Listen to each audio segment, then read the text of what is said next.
Now, complications of DM. Okay, first complication is hypo things. Hypo what? Hypoglycemia, hypomagnesemia, and hypocalcemia. So you can say GEMS. Okay, GEMS: glycemia, magnesemia, calcemia.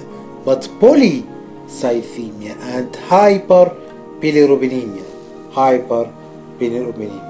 So gestational DM is also associated with congenital anomalies. Okay, it is more with a chronic DM than gestational DM. Why?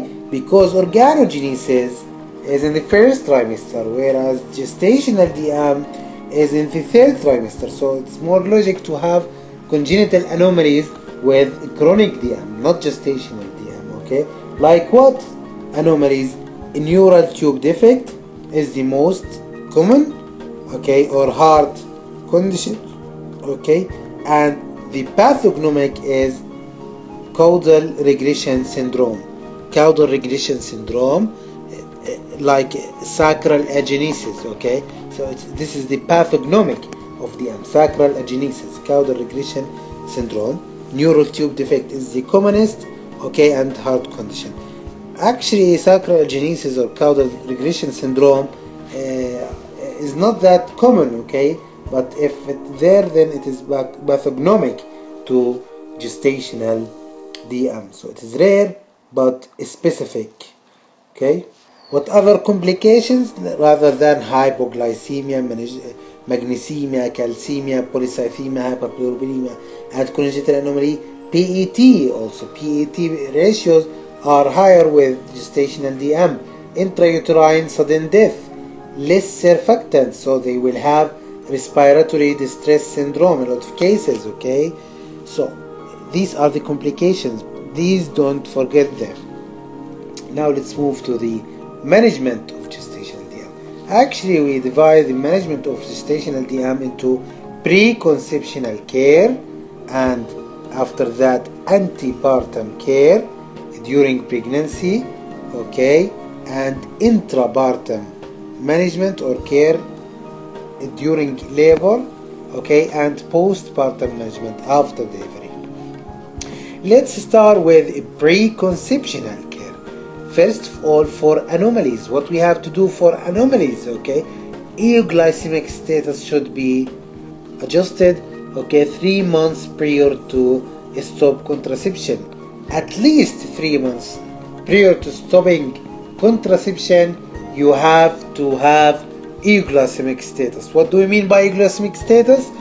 Fasting blood sugar below 90, okay, and below than 140 after 1 hour after meal.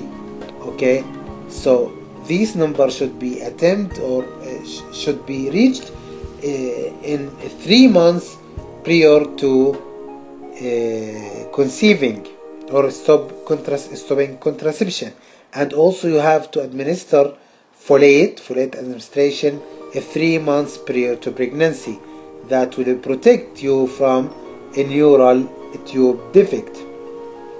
Coagulatory disorders should be treated before pregnancy, okay, because it's exaggerated in DM patients. Nephropathic patient with high creatinine should not get into pregnancy, okay. So if you have nephropathy and high creatinine ratio with DM, then the advice is not to get pregnant, okay. Should not get pregnant because it's associated with high mortality and morbidity. Fundoscopy of retina baseline to see effect of DM on pregnancy, okay. So this is the things to do preconceptionally. For anomalies, euglycemic status should be at 3 months period to pregnancy, okay, and folate administration also 3 months, okay. Coagulatory disorders should be treated.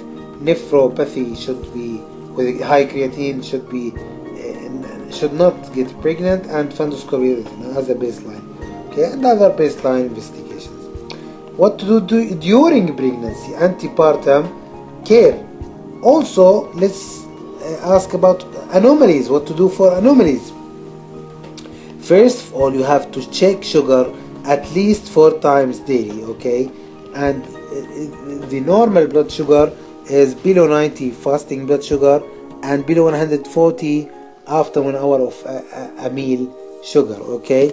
So you have to check sugar at least 4 times daily, but the optimal number of frequency of checking sugar profile or sugar profile is 7 times daily, okay? If it is well controlled, then don't give insulin. You don't have to give insulin. But if you have a poor controlling of DM during pregnancy, then you have to give insulin. Usually we give mixed insulin, combination of intermediate 7% and short-acting insulin, okay? So 3 times per day. The oral factors used to be used, okay? Nowadays it is not, they are not used because they are teratogenic. The only one to be used is metformin, okay? For anomalies, again, let's remind you, we do a quadruple screening in the weeks between 16 and 18 weeks, okay, and ultrasound in the weeks 18 to 20, and echocardiogram in the week 22 to 24 for any heart problems. So quadruple screening 16 to 18, ultrasound 18 to 20, and echo 22 to 24. Exercise lifestyle modification, okay, during pregnancy. Exercise at least 15 times minutes per day, okay? You have to decrease the amount of meals and increase the number of meals, okay? So little food with high frequency. And the last important point to say that you have to treat the patient as an outpatient. It was a debate which is better, out or inpatient. Now they are saying that treat the patient as an outpatient because if you treat her as an outpatient, she will walk more, work more, and exercise more, and she will eat from the food that she have in her home. Okay, this will be much more better for her. Okay, so these are the things to do during pregnancy, and don't forget ultrasound 3rd trimester to check for macrosomia. So how to control blood sugar? You have to check it 4 times at least daily, 7 times optimal.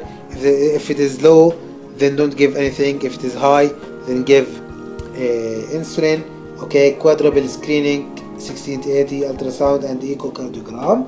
Okay, exercise, lifestyle medication, decrease the amount of meals and increase the number. Treat as an outpatient in multidisciplinary clinic, of course. Now, intrapartum management during laboring. Okay, first of all, you have to control glucose, glycemic control. You have to give 5 units insulin. But we are afraid of having hypoglycemia, okay, hypoglycemia, so we give with this 5 unit insulin 5% dextrose, okay? So this is the first thing to do. Insulin, okay, will cause the potassium to move from the extracellular into intracellular, okay? Oh, I'm sorry, العكس, from intracellular to the extracellular, so we have hypokalemia, and to avoid this hypokalemia we give KCL. So 5 unit insulin, 5% dextrose, and KCL. Pediatrician should be there, okay, because it's a dangerous pregnancy, and every baby of DM, gestational DM patient or DM in general patient should be admitted to in ICU for some time. Time of delivery, when to deliver the baby. Actually, in DM, we are afraid of having intrauterine fetal death. So we should never exceed term in DM, okay?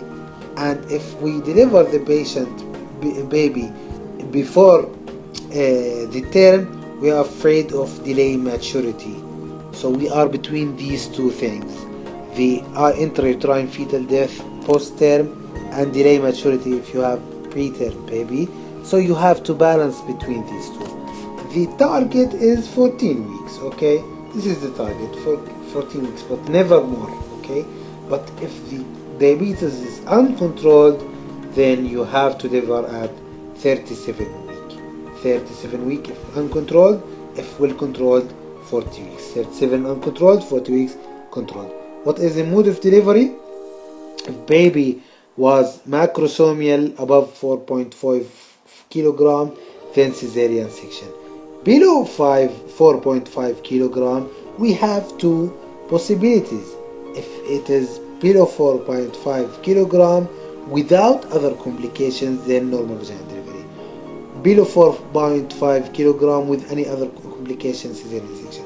Because it is, in other words, DM plus any other complication, then cesarean section. Above 4.5 kilograms, cesarean section. This is the intrapartum management. What about the postpartum management? We have to take care of hypoglycemia because of the decrease in placental hormone. We said that lactogen, estrogen, progesterone, and other placental hormones antagonize the insulin, so cause hypoglycememia. Okay, so after delivery, placenta will not be there anymore. These enzymes will or these hormones will go away. Okay, so we are afraid of hypoglycemia because insulin resistance is withdrawn. No insulin resistance anymore. Hemorrhage. Okay, we have hemorrhage because of what? Overdistension atony. Okay, why do we have overdistension atony? Because patient of DM is polyhydramnios baby. Okay, macrosomic baby with large placenta. That's why. This is all about gestation and DM. Thank you very much for watching. See you in the next video. Thank you very much.